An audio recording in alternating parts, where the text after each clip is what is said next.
Chapter 30. Mr. Arthur, honey, said Atticus, gently correcting me. Jean Louise, this is Mr. Arthur Radley. I believe he already knows you. If Atticus could blandly introduce me to Boo Radley at a time like this, well, that was Atticus. Boo saw me run instinctively to the bed where Jem was sleeping, for the same shy smile crept across his face. Hot with embarrassment, I tried to cover up by covering Jem up. Don't touch him, Atticus said. Mr. Hectate sat looking intently at Boo through his horn-rimmed glasses. He was about to speak when Dr. Reynolds came down the hall. Everybody out, he said as he came in the door. Evening, Arthur. Didn't notice you the first time I was here. Dr. Reynolds' voice was as breezy as his step, as though he had said it every evening of his life, an announcement that astounded me even more than being in the same room with Boo Radley. Of course, even Boo Radley got sick sometimes, I thought, but on the other hand, I wasn't sure. Dr. Reynolds was carrying a big package wrapped in newspaper. He put it down on Jem's desk and took off his coat. You're quite satisfied he's alive now? Tell you how I knew. When I tried to examine him, he kicked me. Had to put him out good and proper to touch him. So scat, he said to me. Said Atticus, glancing at Boo. Heck, let's go out on the front porch. There are plenty of chairs out there, and it's still warm enough. I wondered why Atticus was inviting us to the front porch instead of the living room. Then I understood. The living room lights were awfully strong. We filed out first Mr. Tate. Atticus was waiting at the door for him to go ahead of him. Then he changed his mind and followed Mr. Tate. People have a habit of doing everyday things, even under the oddest conditions. I was no exception. Come along, Mr. Arthur, I heard myself say. You don't know the house real well. I'll just take you to the porch, sir. He looked down at me and nodded. I led him through the hall and past the living room. Won't you have a seat, Mr. Arthur? This rocking chair's nice and comfortable. My small fantasy about him was alive again. He would be sitting on the porch. Right pretty spell we're having, isn't it, Mr. Arthur? Yes, a right pretty spell. Feeling slightly unreal, I led him to the chair farthest from Atticus and Mr. Tate. It was in deep shadow. Boo would feel more comfortable in the dark. Atticus was sitting in the swing, and Mr. Tate was in the chair next to him. The light from the living room windows was strong on them. I sat beside Boo. Well, heck, Atticus was saying, I guess the thing to do... Good Lord, I'm losing my memory. Atticus pushed his glasses and pressed his fingers to his eyes. Jem's not quite 13. No, he's already 13? I can't remember. Anyway, it'll come before county court. What will, Mr. Finch? Mr. Tate uncrossed his legs and leaned forward. Of course, it was clear-cut self-defense, but I'll have to go to the office and hunt up... Mr. Finch, do you think Jem killed Bob Ewell? Do you think that? You heard what Scout said. There's no doubt about it. She said Jem got up and yanked him off her. He probably got hold of Ewell's knife somehow in the dark. We'll find out tomorrow. Mr. Finch, hold on, said Mr. Tate. Jem never stabbed Bob Ewell. Atticus was silent for a moment. He looked at Mr. Tate as if he appreciated what he said, but Atticus shook his head. Heck, it's mighty kind of you, and I know you're doing it from that good heart of yours, but don't start anything like that. Mr. Tate got up and went to the edge of the porch. He spat on the shrubbery, then thrust his hands into his hip pockets and faced Atticus. Like what? He said. I'm sorry if I spoke sharply, Heck, Atticus said simply, but nobody's hushing this up. I don't live that way. Nobody's going to hush anything up, Mr. Finch. Mr. Tate's voice was quiet, but his boots were planted so solidly on the porch floorboards it seemed that they grew there. A curious contest, the nature of which eluded me, was developing between my father and the sheriff. It was Atticus's turn to get up and go to the edge of the porch. He said, and spat dryly into the yard. He pushed his hands into his pockets and faced Mr. Tate.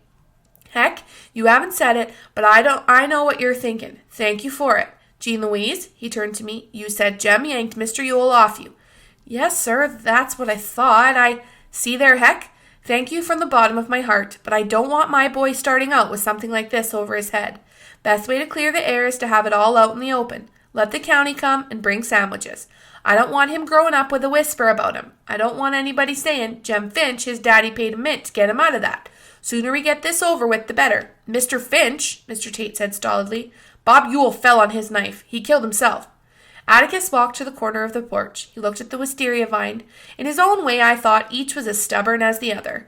I wondered who would give in first. Atticus's stubbornness was quiet and rarely evident, but in some ways he was as set as the Cunninghams. Mr. Tate's was unschooled and blunt, but it was equal to my father's. Heck, Atticus's back was turned. If this thing's hushed up, it'll be a simple denial to Jem of the way I've tried to raise him. Sometimes I think I'm a total failure as a parent, but I'm all they've got. Before Jem looks at anyone else, he looks at me, and I've tried to live so I can look squarely back at him. If I confide at something like this, frankly, I couldn't meet his eye. And the day I can't do that, I'll know I've lost him. I don't want to lose him and Scout because they're all I've got. Mr. Finch! Mr. Tate was still planted to the floorboards. Bob Ewell fell on his knife. I can prove it. Atticus wheeled around. His hands dug into his pockets. Heck, can't you even try to see it my way? You've got children of your own, but I'm older than you. When mine are grown, I'll be an old man, and if I'm still around. But right now, if they don't trust me, they won't trust anybody. Jem and Scout know what happened. If they hear of me saying downtown something different happened, heck, I won't have them anymore. I can't live one way in town and another way in my home. Mr. Tate rocked on his heels and said patiently, he'd flung Jem down. He stumbled over a root under that tree, and look, I can show you. Mr. Tate reached into his side pocket and withdrew a long switchblade knife. As he did so, Dr. Reynolds came to the door. The son deceased under that tree. Doctor just inside the schoolyard. Got a flashlight? Better have this one. I can ease around and turn my car lights on, said Dr. Reynolds, but he took Mr. Tate's flashlight. Jem's all right. He won't wake up tonight, I hope, so don't worry. That knife that killed him, heck? No, sir, still in him. Looked like a kitchen knife from the handle. Ken ought to be there with the hearse by now, doctor. Good night. Mr. Tate flicked open the knife. It was like this, he said. He held the knife and pretended to stumble, so he leaned forward. As he leaned forward, his left arm went down in front of him. See there? Stabbed himself through that soft stuff between his ribs. His whole weight drove it in. Mr. Tate closed the knife and jammed it back into his pocket. Scout is 8 years old, he said. She was too scared to know exactly what went on. You'd be surprised, Atticus said grimly. I'm not saying she made it up. I'm saying she was too scared to know exactly what happened. It was mighty dark out there, black as ink. Takes somebody mighty used to the dark to make a competent witness. I won't have it, Atticus said softly. God damn it, I'm not thinking of Jem. Mr. Tate's boot hit the floorboard so hard the lights on Miss Maudie's bedroom went on. Miss Stephanie Crawford's lights went on. Atticus and Mr. Tate looked across the street, then at each other. They waited. When Mr. Tate spoke again, his voice was barely audible. Mr. Finch, I hate to fight you when you're like this. You've been under a strain tonight no man should ever have to go through. Why you ain't in the bed from it, I don't know. But I do know that for once you haven't been able to put two and two together. And we've got to settle this tonight because tomorrow it'll be too late. Bob Ewell's got a kitchen knife in his craw. Mr. Tate added that Atticus wasn't going to stand there and maintain that any boy Jem's size with a busted arm had fight enough left in him to tackle and kill a grown man in the pitch dark. Heck, said Atticus abruptly, that was a switchblade you were waving. Where'd you get it? Took it off a drunk man, Mr. Tate answered coolly. I was trying to remember. Mr. Ewell was on me, then he went down. Jem must have gotten up, at least I thought. Heck, I said I took it off a drunk man downtown tonight. Ewell probably found that kitchen knife in the dump somewhere. Honed it down and bided his time. Just bided his time. Atticus made his way to the swing and sat down. His hands dangled limply between his knees. He was looking at the floor. He had moved with the same slowness that night in front of the jail, when I thought it took him forever to fold his newspaper and toss it in his chair. Mr. Tate clumped softly around the porch. It ain't your decision, Mr. Finch. It's all mine. It's my decision and my responsibility.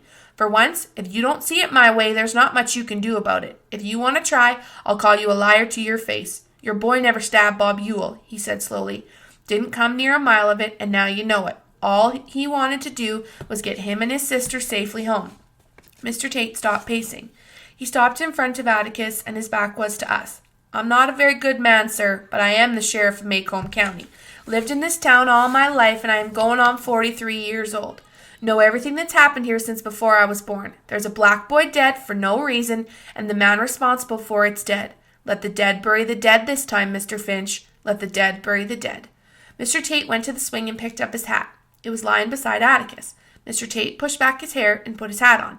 I never heard tell that it's against the law for a citizen to do his utmost to prevent a crime from being committed, which is exactly what he did. But maybe you'll say it's my duty to tell the town all about it and not hush it up. Know what would happen then? All the ladies in Macomb, including my wife, would be knocking on his door bringing angel food cakes.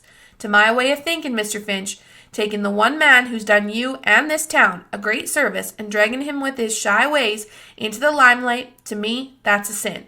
It's a sin, and I'm not about to have it on my head. If it was any other man, it'd be different, but not this man, Mr. Finch. Mr. Tate was trying to dig a hole in the floor with the toe of his boot. He pulled his nose, then he massaged his left arm. I may not be much, Mr. Finch, but I'm still sheriff of Macomb County, and Bob Ewell fell on his knife. Good night, sir. Mr. Tate stamped off the porch and strode across the front yard. His car door slammed, and he drove away. Atticus sat looking at the floor for a long time. Finally, he raised his head. "Scout," he said, "Mr. Yule fell on his knife. Can you possibly understand?" Atticus looked like he needed cheering up. I ran to him and hugged him and kissed him with all my might. "Yes, sir, I understand," I reassured him. "Mr. Tate was right." Atticus disengaged himself and looked at me. "What do you mean?" "Well, it'd be sort of like shooting a mockingbird, wouldn't it?" Atticus put his face in my hair and rubbed it. When he got up and walked across the porch into the shadows, his youthful step had returned. Before he went inside the house, he stopped in front of Boo Radley. "Thank you for my children, Arthur," he said.